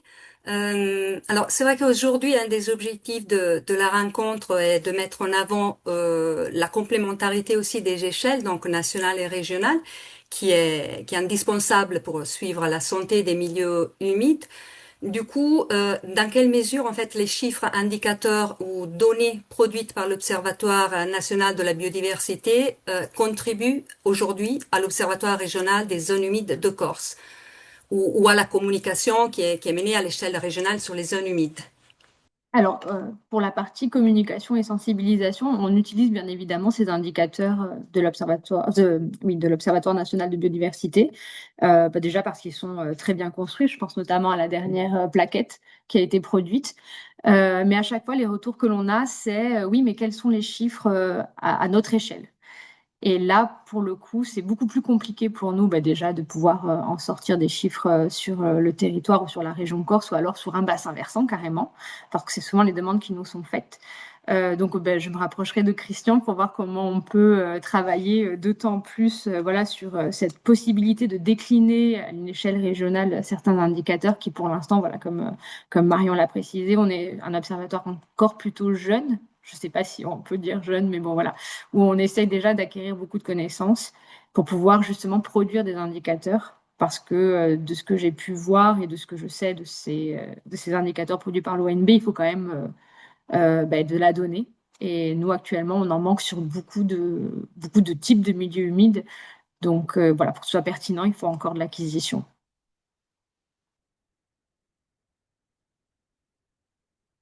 Je pense que tu me contrediras pas, Christian. Mais c'est avec plaisir si on peut améliorer ces indicateurs à l'échelle régionale. Avec plaisir. Donc, on va enchaîner donc maintenant en direction l'Ouest Atlantique, du côté du Marais Poitevin, avec le témoignage de l'Observatoire du patrimoine naturel du Marais Poitevin avec Robin Dadur. Robin, il est chargé de mission au Parc naturel régional du Marais de Poitevin. Robin, je te laisse activer le micro et la webcam et partager ton écran. Oui, bonjour à toutes et à tous, merci pour l'invitation. Ouais, j'ai des petits soucis avec Zoom là, donc je vais peut-être pas laisser la webcam activée pendant la présentation si ça pose pas de soucis. Et je vais vous présenter du coup l'Observatoire du patrimoine naturel du Marais Poitevin. Donc moi, je suis arrivé au parc en début d'année 2025 et j'ai pris la charge de l'animation de cette OPN au sein du parc. Et j'ai une double casquette puisque je m'occupe aussi de la partie poissons migrateurs et milieux aquatiques. Donc, je vais repasser un peu l'observatoire du Marais Poitevin sur le territoire de la France. Hop, attendez, c'est bon. Donc, le Marais Poitevin, comme vous pouvez le voir sur la carte de France, on est sur l'ouest entre le bassin de la Loire et de la Garonne d'Ordogne. C'est la plus grande zone humide de la façade atlantique. Je vous ai mis quelques chiffres. On a 650 000 hectares de bassins versants pour environ 112 000 hectares de zones humides dans un parc naturel régional donc qui fait à peu près 200 000 hectares. Donc on est à l'échelle on est entre deux régions, Pays de la Loire, Nouvelle-Aquitaine et trois départements. Donc sur cette zone humide, on se retrouve avec de nombreuses voies d'eau, de digues et d'ouvrages hydrauliques, parce qu'à la base c'était un golfe marin qui a été fermé par de nombreuses digues par l'homme pour être cultivé. Et donc on se retrouve sur une zone humide, mais qui est quand même très, très anthropisée. Et donc la plupart du marais, à l'heure actuelle, il se retrouve sous le niveau de la mer. Donc, je vous ai mis quelques images des types de paysages qu'on peut retrouver dans le Marais Poitevin. Donc, on a une façade littorale assez importante avec des zones de vasières, de prés salés. Et on a aussi tout un réseau de canaux avec des chênes têtards qui sont un peu une image un peu idyllique du Marais Poitevin qu'on peut retrouver. Et aussi des zones avec plutôt des grandes cultures de céréales. C'est aussi un milieu, comme je disais, qui est très anthropisé. Donc, on retrouve pas mal de traces de l'homme, que ce soit par les ouvrages hydrauliques. On a aussi beaucoup de villes et donc on a des certaines pressions sur la zone. On a notamment sur la côte environ 1 million de touristes par an avec à peu près l'équivalent sur la partie marais mouillé dans l'intérieur des terres. Et on retrouve sur le territoire du parc plus de 1000 agriculteurs ainsi qu'une production de moules assez importante. On a 20% de la production française qui est faite sur le littoral. Donc voilà, il y a des pressions à ces niveaux-là sur notre territoire. Je vous ai mis une petite carte des différentes unités paysagères que l'on peut retrouver. Donc en jaune et en orange clair, vous avez plutôt des zones de culture. Donc en jaune, les marais ouverts à dominante de culture, donc des grandes cultures céréalières qui ont été gagnées sur la mer. Et en orange clair, c'est plutôt les cultures des plaines, des îlots calcaires, donc qui sont sur les bordures du marais. Et pour la partie marais mouillé, marais, les prairies, on a tout ce qui est en vert, donc qui est plutôt une partie avec des prairies, des boisements, des canaux. C'est là qu'on retrouve nos zones humides les plus intéressantes en termes de biodiversité. Mais donc on a quand même une grande diversité en termes de paysages et d'unités écologiques, ce qui fait qu'on se retrouve avec de nombreuses espèces. Donc là, je vous ai mis les chiffres qu'on a dans les directives Habitat et directives Oiseaux. Donc on a environ 13 amphibiens classés dans la directive Habitat, 5 reptiles, 26 mammifères, donc, et aussi des poissons et pas mal d'oiseaux. Donc on est sur un site Natura 2000 qui recouvre la plupart de la zone humide. Et donc avec une biodiversité aussi riche, s'est posé la question de comment orienter, comment suivre cette biodiversité. Donc dès les années 2000, il y a eu une demande des acteurs du territoire ainsi que des gestionnaires autour du Natura 2000 pour se demander mais comment on va suivre cette biodiversité parce qu'on ne peut pas tout suivre, il faut qu'on choisisse, on oriente un peu quels indicateurs on va choisir. Donc on s'est posé, les questions se sont posées, moi j'étais pas là, mais les questions se sont posées à l'époque. Est-ce qu'on suit les espèces communes? Est-ce qu'on suit les espèces protégées? Donc c'est des choses qui ont été faites au cas par cas. Donc il y a eu des premiers suivis qui ont été lancés et au fur et à mesure du temps, les indicateurs ont été améliorés, les protocoles ont été améliorés. On a eu des évaluations de l'Université de Rennes qui est venue sur le territoire. L'UMS Patrinat en 2020 aussi qui a fait un audit de tout qui avait été réalisé en termes de protocoles, en termes d'indicateurs, qui a eu un retour plutôt positif sur tout ce qui était déjà en place avec pas mal de recommandations pour encore améliorer. Et là, je n'ai pas fait apparaître, mais aussi depuis 2024, le Marais Poitevin a été labellisé zone Ramsar. Et donc, cet observatoire du patrimoine naturel, qui est donc animé par le Parc naturel régional, il se veut un outil donc, au service des territoires. On est vraiment à l'interface entre les différents acteurs et on cherche à remplir plusieurs objectifs. Tout d'abord, connaître la répartition des espèces, des habitats ainsi que leur état de conservation. Suivre leurs tendances d'évolution, comprendre les interactions qu'on peut avoir entre ces habitats, ces espèces, et avec tout ça, pouvoir répondre à l'évaluation des politiques de gestion du territoire et aussi des outils de préservation qui sont employés, et aussi de valoriser donc ces résultats auprès des partenaires, auprès du public, des élus. Donc on est vraiment là pour faire le lien entre les différents acteurs et pouvoir répondre orienter les politiques publiques, les politiques de gestion pour évaluer tout ça et on va s'intégrer aussi dans tout ce qui est stratégie nationale et régionale. Donc j'ai mis une petite diapo avec le réseau d'acteurs, donc on en a une quarantaine à l'heure actuelle. Alors on a essayé d'être le plus à jour possible, il y a peut-être une ou deux coquilles, mais en tout cas c'est une des plus récentes. Donc on a une quarantaine d'acteurs, donc ça peut être des associations de protection de l'environnement, des établissements publics, des universités, des réserves naturelles qui vont participer donc à cet observatoire, que ce soit pour des suivis de leur côté qui vont être intégrés dans l'OPN. Donc je vous ai mis quelques exemples de suivi. En fait, l'observatoire il est organisé par pôle. On a défini différents pôles, que ce soit, on a un pôle habitat flore, un pôle avifaune, entomaux, poissons, amphibiens, espèces exotiques envahissantes et mammifères. Et chacun de ces pôles va être organisé on a un responsable de pôle qui va réunir les partenaires qui travaillent sur le sujet avec des réunions régulières pour définir un peu les objectifs de suivi en fonction du coup des territoires, des budgets qui sont disponibles, mais aussi des opportunités qu'il y a chez les partenaires. Donc, j'ai fait une petite sélection des différents suivis et indicateurs qu'on peut avoir sur le territoire. Je vais commencer par vous présenter celui que je connais bien parce que je travaille sur les poissons, donc sur la Sèvre-Niortaire en tant que rivière index pour le plan de gestion de l'anguille. Donc des rivières index, elles sont définies par grande unité de gestion. Donc nous, on est la rivière référence pour l'unité de gestion Loire, Côtier vendéen et Sèvre-Niortaise. C'est-à-dire qu'on va suivre l'espèce l'anguille à ses différents stades de vie. Donc on va d'abord la suivre lorsqu'elle remonte les rivières, lorsque les civelles, les petites anguilles remontent les rivières pour venir grossir dans les rivières. Donc on a plusieurs passes qu'on suit au niveau des ouvrages à la mer. On a aussi un suivi par pêche électrique pour mieux comprendre la croissance de l'anguille jaune. Donc ça s'inscrit aussi dans le réseau spécifique anguille, là où je vous ai mis la carte, où il y a des points en bleu et en violet un peu partout en France, sur ces points de pêche électrique. Donc nous aussi, on en a une trentaine sur le territoire qui sont réalisés sur un cycle de 3 ans. Et on a aussi du coup un suivi de dévalaison. Donc c'est les anguilles qui repartent à la mer pour se reproduire, pour mieux comprendre les effectifs des reproducteurs en dévalaison. Donc ça, c'est des suivis qu'on assure depuis assez longtemps, notamment les civelles. On a eu la première passe piège à civelles qui a été installée au niveau des Anfrenautes sur le marais Poitevin en 1984, donc qui fonctionne jusqu'à aujourd'hui. On a des suivis régulièrement. C'est pour ça que je vous ai mis le graphique en bas à gauche qui représente la chronique des tendances du nombre de civelles qu'on retrouve dans cette passe piège des Anfrenautes. Donc ça, c'est un exemple de suivi qui est réalisé du coup en interne au parc, mais aussi avec des partenaires, notamment les fédérations de pêche.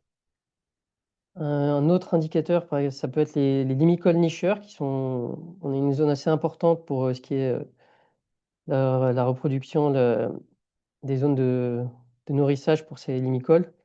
Donc, on a un suivi qui est réalisé avec les réserves, les associations, l'OFB, les fédérations de chasse, sur ces limicoles nicheurs, avec des mesures spécifiques sur les baisses, donc les zones qui sont plus basses, qui se retrouvent en eau en hiver.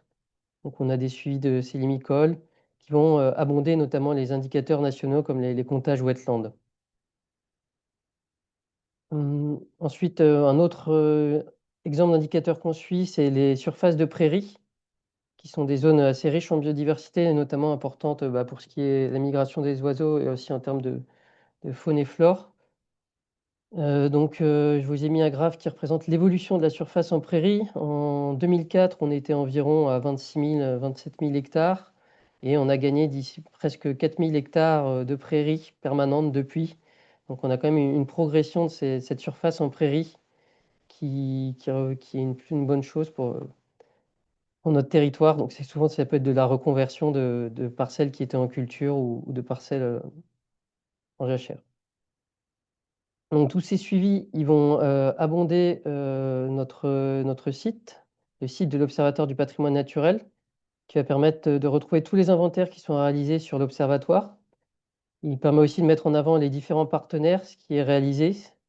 Et on retrouve donc toutes les études qui sont faites. On a tous les rapports, les différentes études qu'on a menées sont téléchargeables sur ce site, avec des pages qui sont mises à jour régulièrement en fonction des nouvelles études qui sont financées, des études qui sont réalisées. On rajoute aussi actuellement une petite partie sur les paramètres environnementaux et sur la gestion des niveaux d'eau, qui va renvoyer plutôt vers des partenaires comme le PMP qui ont des observatoires de leur côté sur la gestion de l'eau, sur les niveaux d'eau. Et on a aussi un autre outil de valorisation. Donc là, on est plus sur les données biodiversité issues de nos bases de données et des bases de données de partenaires.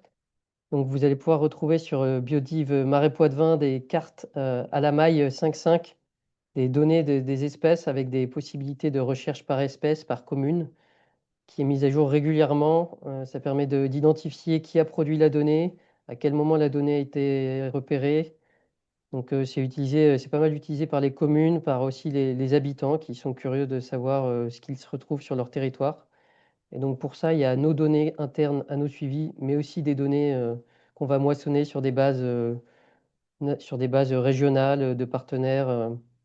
Donc de valoriser au maximum ce qui est fait par pas uniquement le parc, mais aussi tous ceux avec qui on travaille. Ces données, tout ce qui est fait, on le valorise aussi d'autres manières. Chaque année, on fait la journée OPN, une fois par an, qui permet de présenter un peu l'état des lieux des suivis qui ont été faits l'année passée et aussi les perspectives à venir.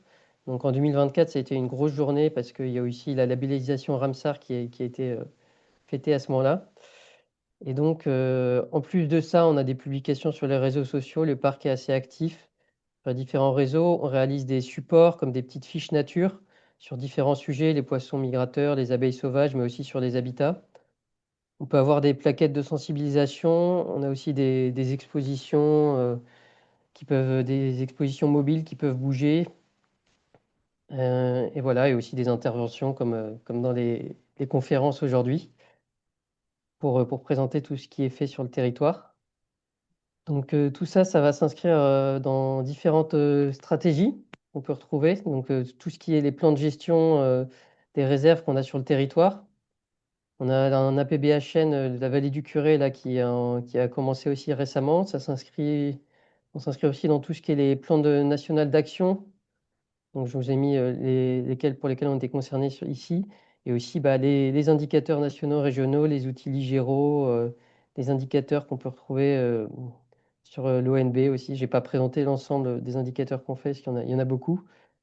Et donc, aussi les stratégies de département, les contrats de marée et des règlements d'eau qui sont propres à ce qu'on peut retrouver sur notre marais Poitevin.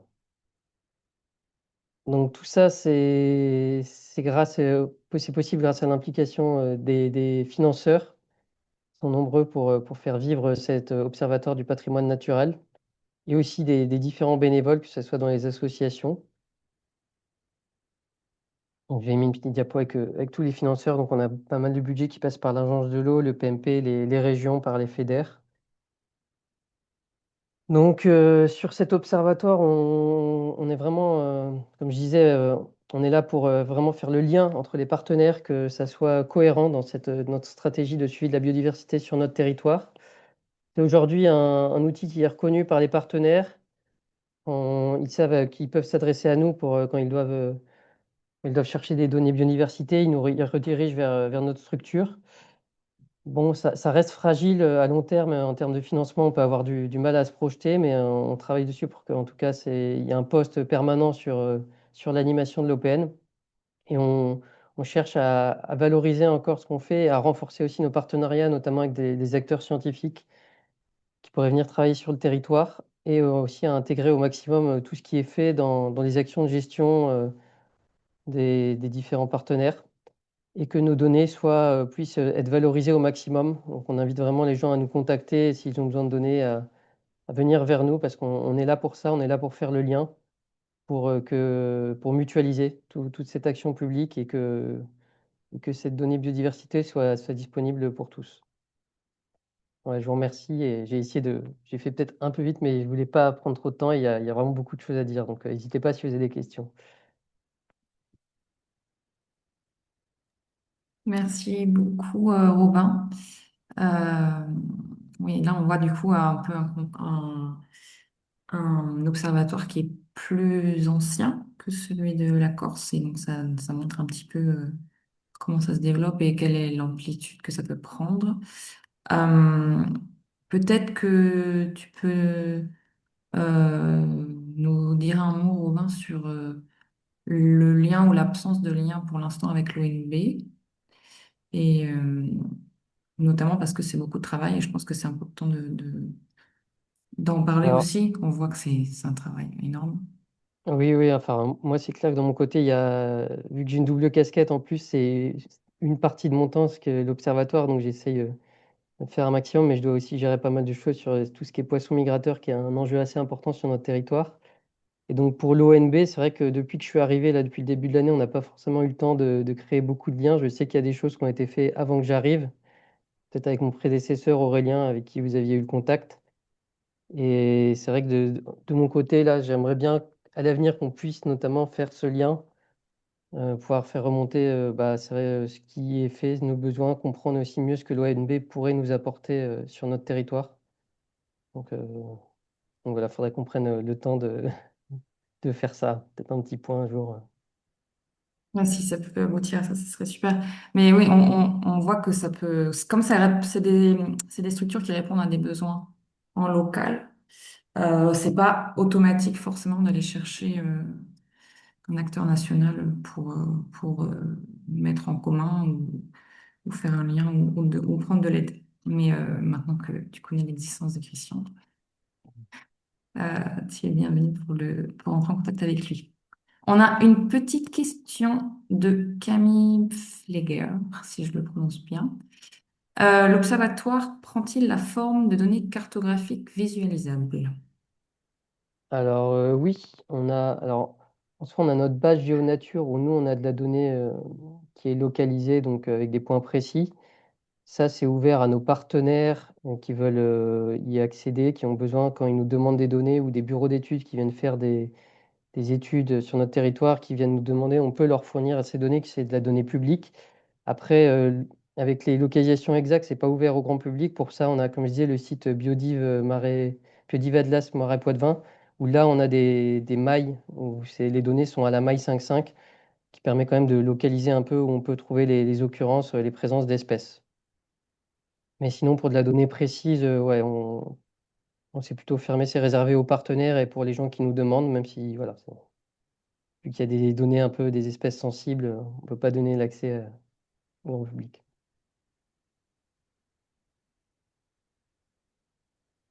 Est-ce que d'autres personnes veulent poser des questions à Robin ou Marie ou Christian ou Pierre de l'OMB? Vous pouvez lever la main.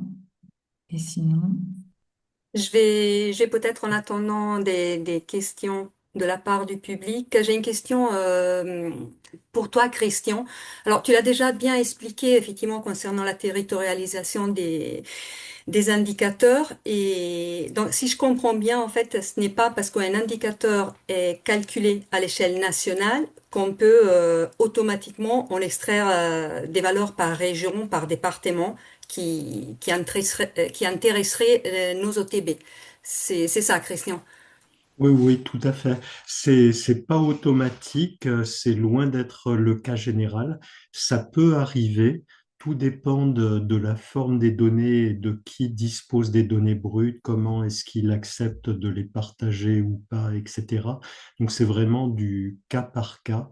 Et pour ça, il vaut mieux contacter d'abord le pilote du GT concerné. Aujourd'hui, on a parlé de milieux humides, mais ça peut être la même chose sur les forêts, sur le changement climatique, sur les milieux marins, etc. Et puis échanger avant de se lancer vers une possible adaptation au niveau d'un observatoire territorial, d'un indicateur national. Merci beaucoup, Christian.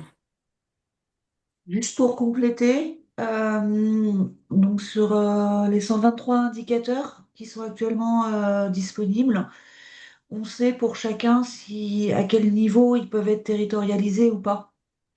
Donc en prenant contact avec les pilotes des GT ou avec les pilotes du réseau, donc moi, c'est assez facile de savoir et de se mettre en contact pour savoir la facilité ou pas pour chaque indicateur. Merci pour cette précision, Judith. il me semble que Colomba Martinez voulait dire. Oui, j'avais une petite question, plus liée les demandes. Par exemple, dans les observatoires, peut-être chacun peut partager son expérience, mais qui fait les demandes de données le plus souvent? Est-ce que c'est les chercheurs? Qui est en demande de ça? Et oui, merci.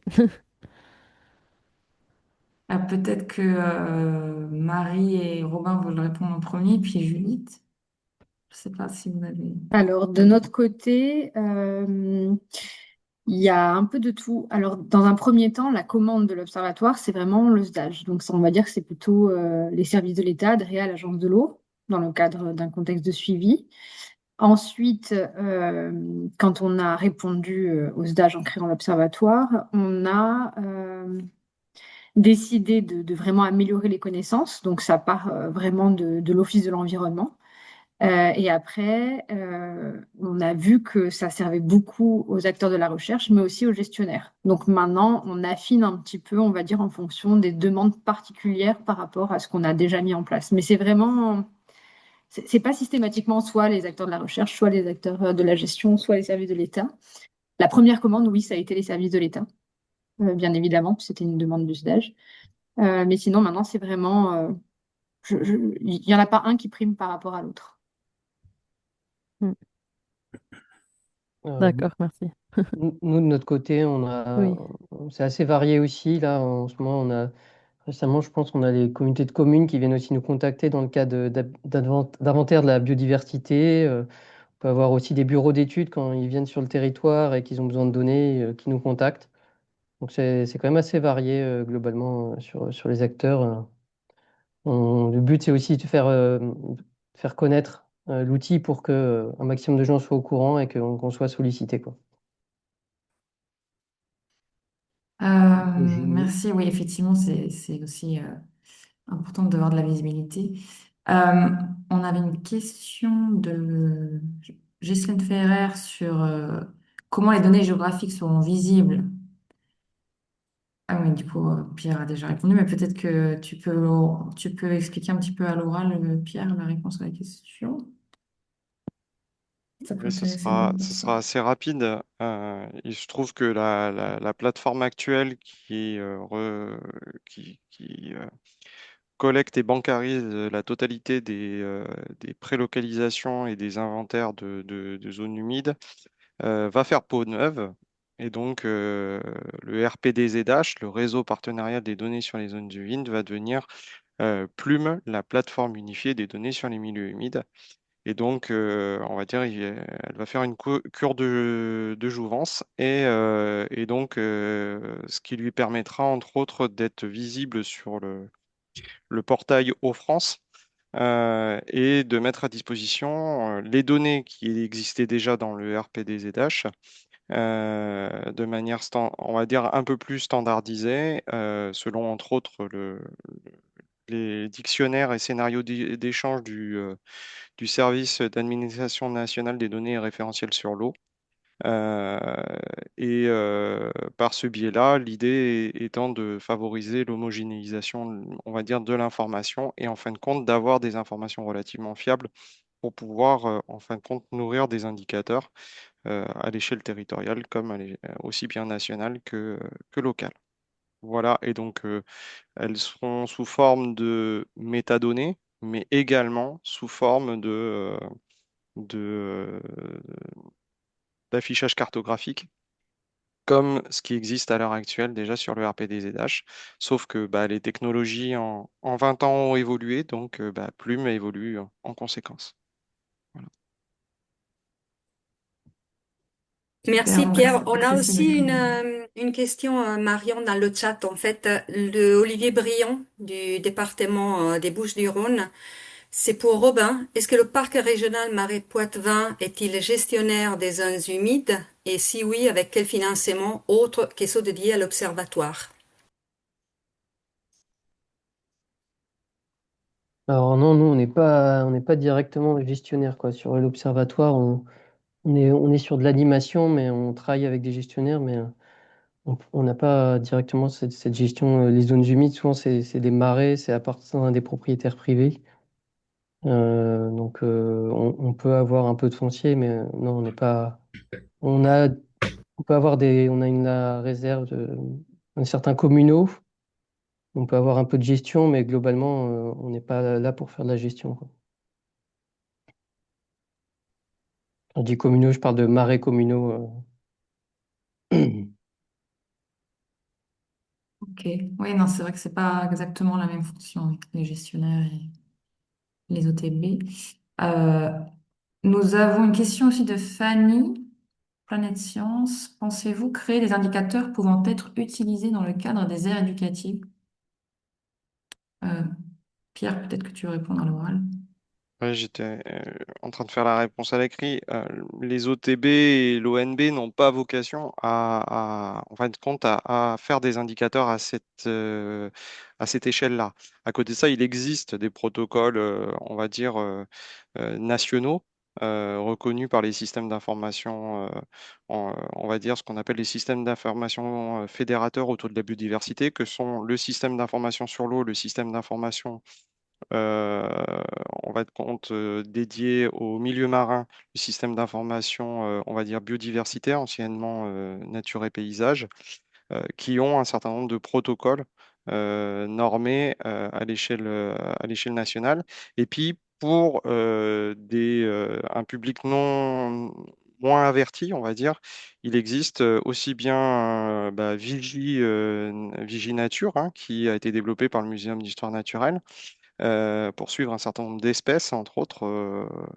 Euh, et puis également Open, qui a été aussi développé par l'Union des CPIE, qui sont aussi des protocoles qui sont un peu plus grand public et qui permettent de développer derrière des indicateurs sur lesquels on peut tirer un certain nombre d'informations euh, et entre autres développées par des chercheurs que sont le Muséum d'histoire naturelle ou d'autres structures de recherche qui utilisent entre autres ces démarches participatives.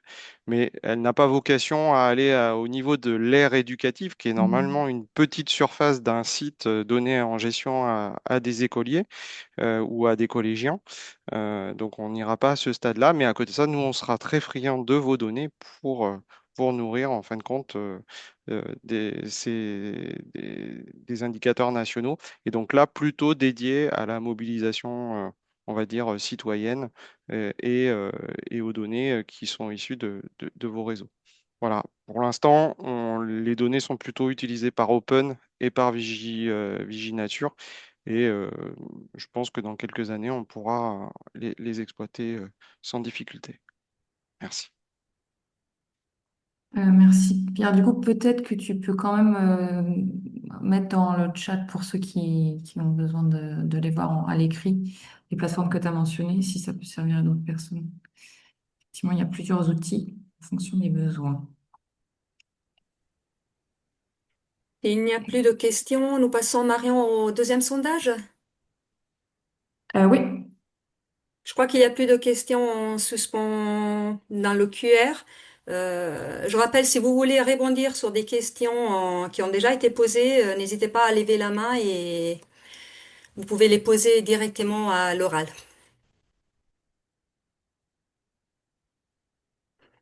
alors on voulait S'il y a profiter de ce que vous soyez tous là, potentiellement intéressés par les indicateurs sur les milieux humides, pour faire une petite question un peu générale sur une priorisation de différents indicateurs qui ne sont pas, ou qui sont au niveau de l'ONB, mais pas encore territorialisés. Donc c'est un sondage un peu plus complexe que celui de l'ouverture tout à l'heure, mais on va vous laisser un petit peu de temps pour y répondre.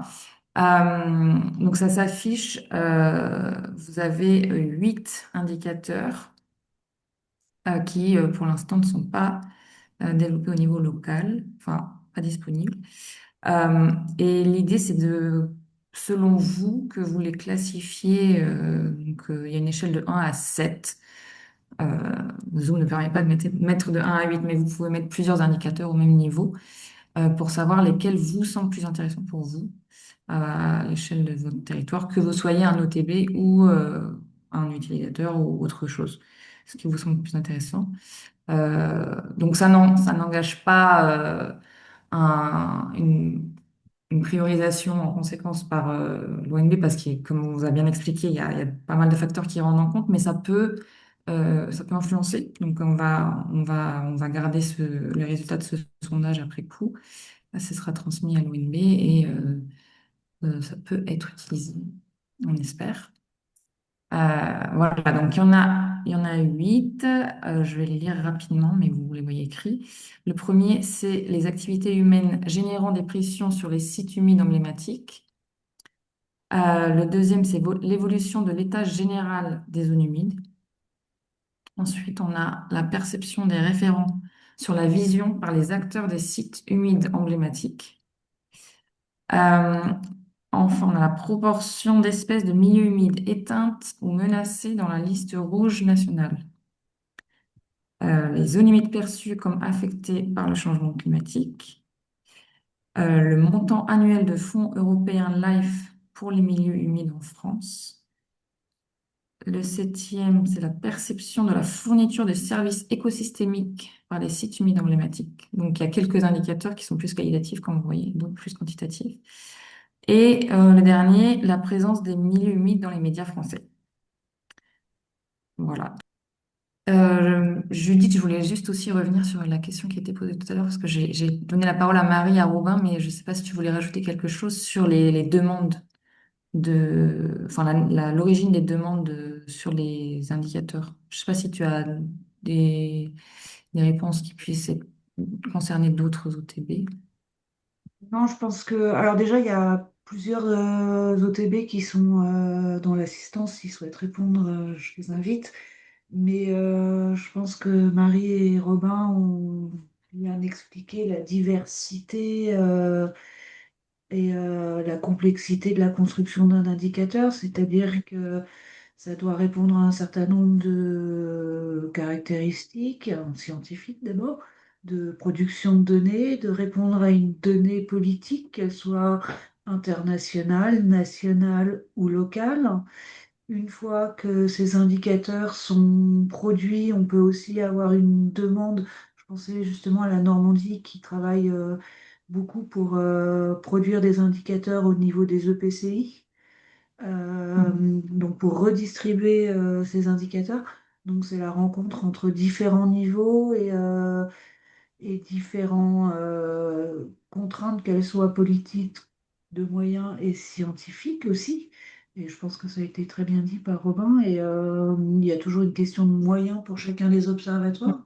En termes de humains surtout, je pense que le Grand Est est présent et on peut nous en faire part, mais voilà, enfin, c'est toujours une contrainte et les observatoires cherchent au mieux à remplir leurs objectifs. C'est pour ça que c'est intéressant de créer des synergies avec d'autres observatoires ou l'ONB, parce qu'effectivement, ça peut peut-être permettre de répartir la tâche ou d'utiliser des choses qui sont créées ailleurs. C'est l'objectif du réseau, hein, Ouais. de faire part du travail qu'on a réalisé, mais aussi des difficultés qu'on croise et de faire des économies d'échelle dans la production d'indicateurs, mais aussi de voir quelles stratégies ont été menées par d'autres observatoires sur, je sais pas, à titre d'exemple, l'animation des acteurs participants au réseau, ou bien la communication, la visualisation des cartes, tout simplement aussi, enfin tout simplement, pas du tout Oui, il y a simplement. aussi des choses techniques, oui, enfin, des choses Voilà, c'est la d'outillage. rencontre entre de l'animation, de la production d'indicateurs, de la visualisation et de la communication, de la hiérarchisation du travail aussi. Et quand je parlais de la différence des structures, etc., ça a aussi un impact sur à quelle demande l'observatoire va devoir répondre. Merci beaucoup. Je voulais partager rapidement les résultats du sondage parce que on a quand même quelque chose qui ressort bien, donc c'est intéressant. Donc on a quand même clairement une appétence plus élevée sur l'évolution de l'état général des zones humides. Donc c'est ce qui intéresse le plus, en tout cas on est à plus de 50% euh, parmi les gens qui sont là aujourd'hui. Et les activités humaines générant des pressions sur les sites humides emblématiques. Donc ça, je pense que c'est bon à prendre. Et après, on a quand même aussi trois autres indicateurs qui viennent bien en tête, avec la proportion d'espèces de milieux humides éteintes ou menacées dans la liste rouge nationale, les zones humides perçues comme affectées par le changement climatique. Donc ça, c'est vrai que c'est très d'actualité. Et la perception de la fourniture de services écosystémiques par les sites humides emblématiques, qui est aussi pas mal d'actualité parce qu'on parle quand même beaucoup des services écosystémiques fournis par les milieux humides. Donc ça peut être un indicateur intéressant, notamment pour convaincre au niveau local d'agir sur les milieux humides. Bah, merci beaucoup d'avoir participé à ce sondage. On espérait avoir, c'est très intéressant. On espérait avoir quelque chose comme ça, un aperçu un peu de ce qui vous intéresse le plus. Euh, je précise que les questions qui ont été posées dans le module questions-réponses vont, elles seront accessibles après la présentation. Donc, comme Katia vous a dit au début, euh, la webconférence est enregistrée, elle sera disponible sur le centre le centre de ressources zone humide, milieu humide. Mais les questions-réponses aussi, et on fera une synthèse de cette webconférence. Donc, si vous voulez vous référer, euh, si vous voulez retrouver les réponses à des questions qui ont été posées, vous aurez l'occasion de le faire. Je repasse la main Merci à Marion. Katia. Il est 15h50, on est pile dans le temps, dans les temps. Voilà, c'est déjà le moment de conclure. Je passe la parole à Pierre Castecker, chargé de mission milieu humide de l'Office français de la biodiversité, pour le mot de conclusion. Oui, merci beaucoup Katia et Marion pour l'organisation de ce webinaire. Merci également aux intervenants pour la qualité de leurs interventions. Je voulais revenir un petit peu sur pourquoi on met des chiffres tout simplement sur les milieux humides. Alors déjà, pourquoi déjà on a créé des chiffres pourquoi l'homme a eu besoin de créer des chiffres? Bah, c'est tout simplement pour compter, calculer, mesurer, coder, voire même déverrouiller nos téléphones portables. Ça fait partie de l'utilisation qu'on fait de ces 10 chiffres. Entre autres, voilà, ça fait plus de 45 000 ans qu'on essaie de compter des choses. Il faut avoir en tête aussi que bah, on a commencé à compter avant même d'écrire. C'est-à-dire que les premières tablettes qui, entre autres, ont été découvertes en Mésopotamie, eh ben, c'était tout simplement des actes notariaux qui faisaient des comptabilités de ce que chacun avait à disposition. Et donc, ça veut dire aussi que si on regarde la structuration de l'écriture ou de la comptabilité, bah, on a à peu près la même structuration. D'un côté, on a des lettres, des mots, des phrases. De l'autre côté, on a des chiffres, des nombres et des calculs. Et le problème, c'est que si on n'explique pas la syntaxe, bah, personne n'y comprend rien. Et bah, c'est tout l'intérêt d'un indicateur, c'est qu'à dire un indicateur, c'est intéressant, mais si on explique comment on l'a fait et d'où vient la donnée et comment elle a été travaillée. Ça, c'est un point important. Et tout indicateur doit, entre autres, intégrer ces éléments-là. Alors, quand on parle, bon, alors, ok, il est gentil, ce gars, il nous parle d'écriture, il nous parle de comptabilité, super.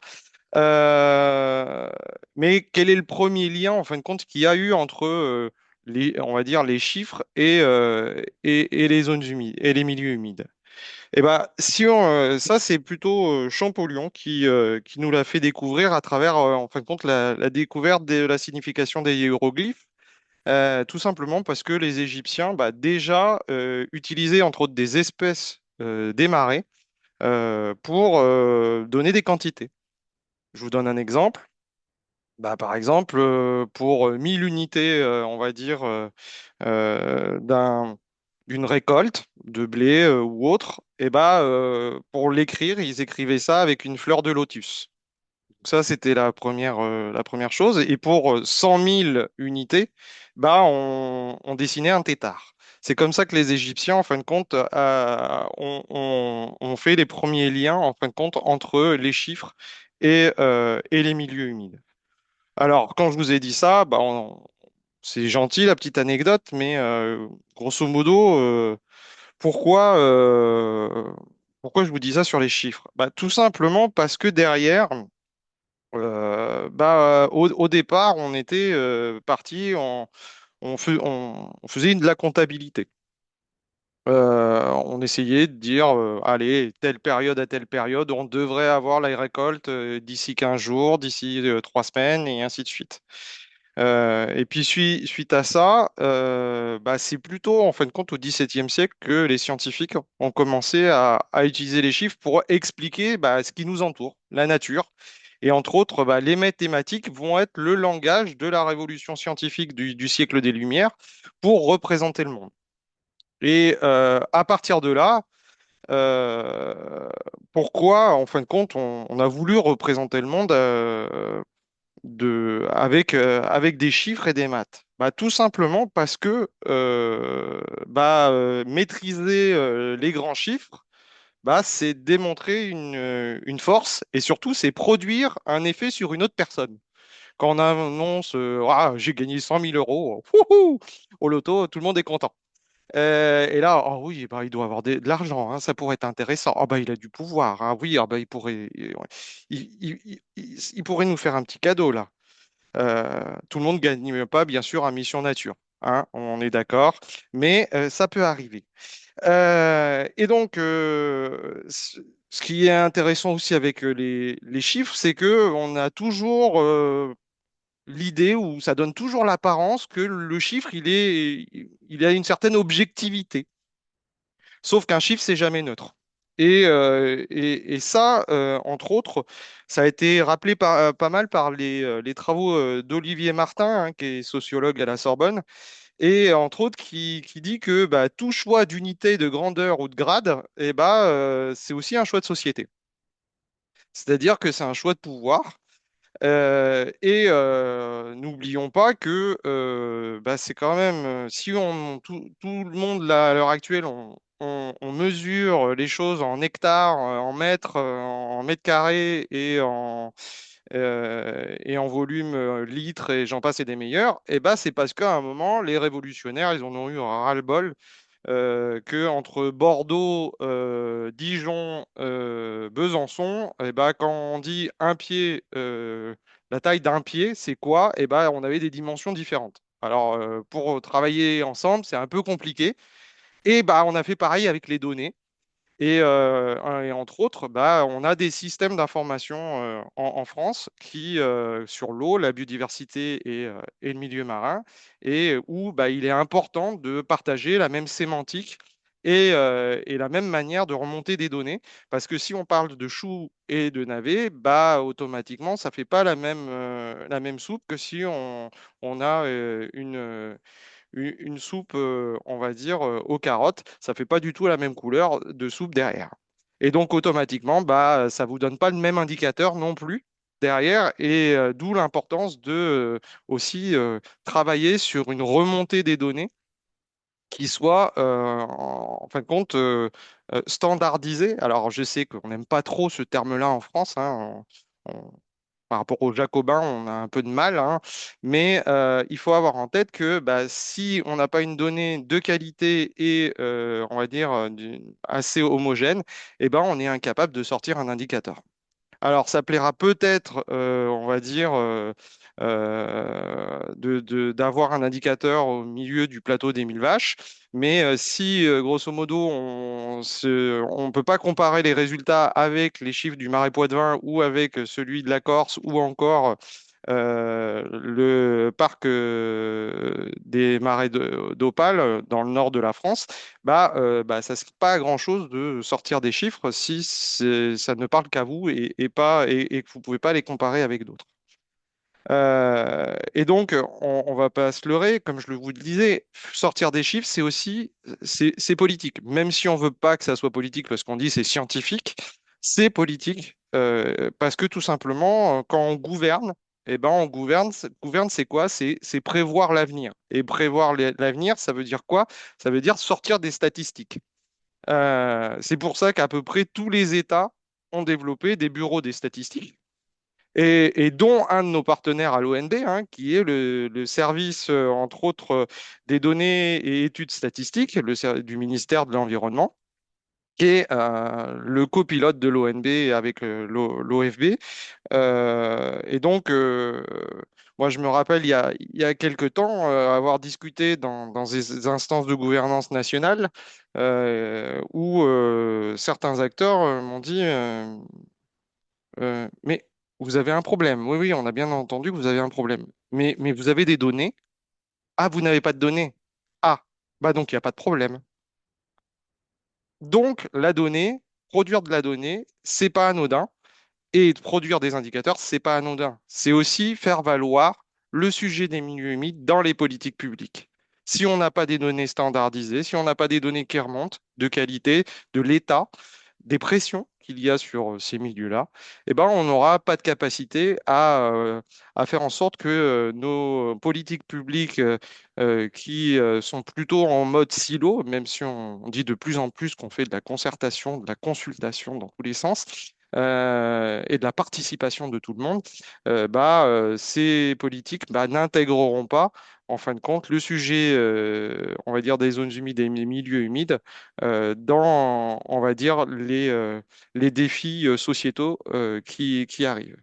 Donc, je ne peux que vous inciter à remonter à faire en sorte que dans vos territoires, les données que vous avez restent pas sur un tableur Excel ou on va dire dans un cahier, euh, mais bien soient remontées dans les bases de données nationales et soient le plus possible en lien avec ces standards. Ça nous permettra de produire des indicateurs de qualité et en même temps de soutenir vos politiques en territoire. Il faut avoir en tête que aussi le sujet biodiversité a pris aussi, on va dire, un peu plus de puissance depuis les lois MAPAM et les lois NOTRe, entre autres en donnant des compétences aux collectivités territoriales que sont les régions et les intercommunalités pour la plupart sur les domaines de l'eau et les domaines de la biodiversité, d'où aussi l'émergence de plus en plus importante d'observatoires territoriaux, parce que c'est une manière aussi d'asseoir leur politique publique sur leur territoire.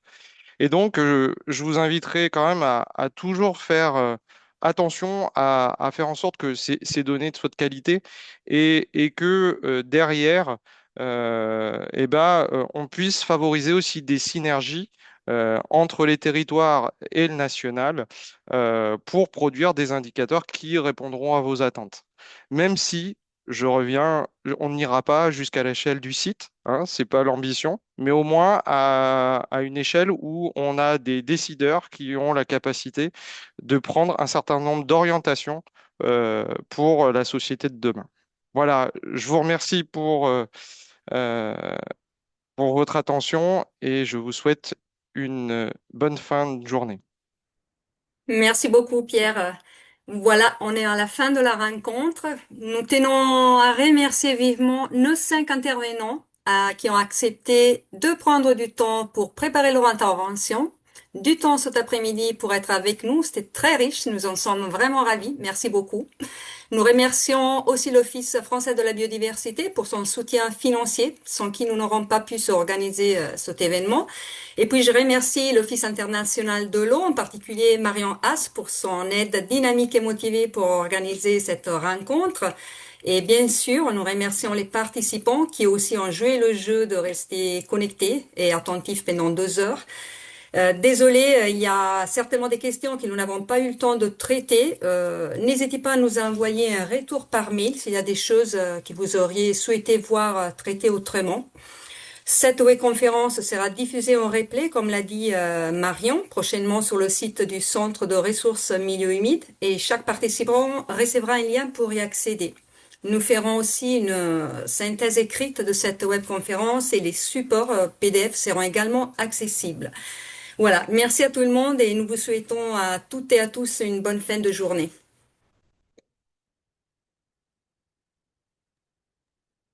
Merci à vous. À bientôt. Au revoir. Merci, au revoir. Au revoir tout le monde.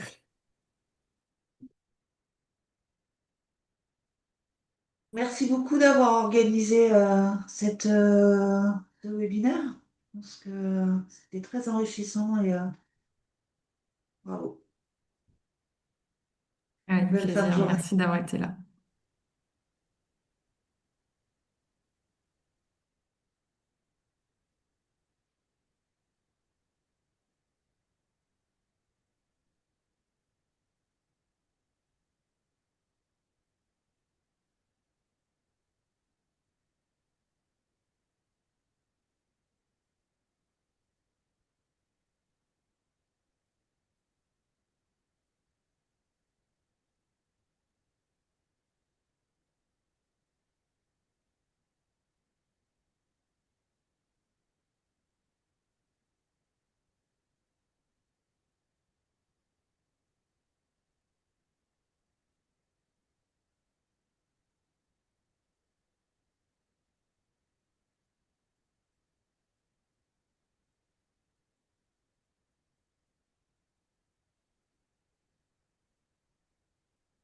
Bon,